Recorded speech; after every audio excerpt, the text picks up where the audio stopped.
தேவதூதன் அப்பார்ட்மெண்ட்ல மனுஷங்களும் ஆன்மாக்களும் சேர்ந்து சந்தோஷமா வாழ்றாப்புல. மனுஷங்கள்ல வாட்ச்மேன், அதுக்கப்புறம் கீழே மெஸ் வச்சு நடத்தக்கூடிய ஒரு அம்மா, இது போக ஹீரோயின். இவங்க 3 பேருக்குமே நம்ம தேவதூதன் நெத்திக்கண்ணை திறந்து விட்டுருப்பாப்புல. இவங்க 3 பேரால ஆன்மாக்களை பார்க்க முடியும். அது மட்டும் இல்லாம நாணயங்களை பயன்படுத்த சொல்ல நம்ம தேவதூதனுக்கு ஏற்படக்கூடிய காயங்களை இவங்க 3 பேர் தான் சரி செய்வாப்புல. கீழே மெஸ் நடத்தக்கூடிய அந்த அம்மா ஆன்மாக்களுக்கும் மனுஷங்களுக்கும் சாப்பாடு விருந்து வச்சாப்புல.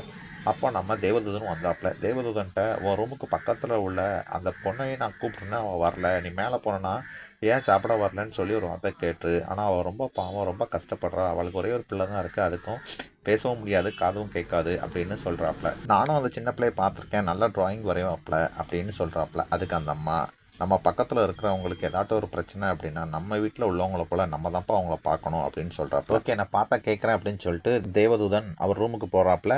தேவதூதன் ரூமை ஓப்பன் பண்ணிட்டு உள்ளே போச்சல, அந்த பொண்ணு ரூமை க்ளோஸ் பண்ணிட்டு வெளியே வராப்புல. அப்போ தேவதூதன் அந்த பொண்ணை பார்த்து, கீழே எல்லாரும் சாப்பிட்டுட்டு இருக்காங்க, நீங்கள் ஏன் வரல? கீழே வந்தால் என் பொண்ணுக்கு பேசவும் முடியாது, கேட்கவும் செய்யாது, எல்லாரும் அதை கேட்பாங்க, எனக்கு ரொம்ப கஷ்டமாக இருக்கும், அதான் நான் கீழே வரல அப்படின்னு சொல்கிறேன். எனக்குலாம் கேன்சர் இருக்குது, டாக்டர் சீக்கிரம் இறந்துரு அப்படின்னு சொல்லிட்டாப்புல. எங்கள் தேவதூதர் தானே, ஏதாட்டும் பரிகாரம் செஞ்சு என்னை காப்பாற்றிடலாமா? நான் இல்லைன்னா என் பொண்ணை பார்க்குறது ரொம்ப கஷ்டம் அப்படின்னு சொல்கிறாப்புல. இல்லை, என்னால் அப்படிலாம் செய்ய முடியாது அப்படின்னு சொல்லி நம்ம தேவதூதன் அங்கேருந்து கிளம்பி அவர் ரூமுக்கு போயிடாப்புல.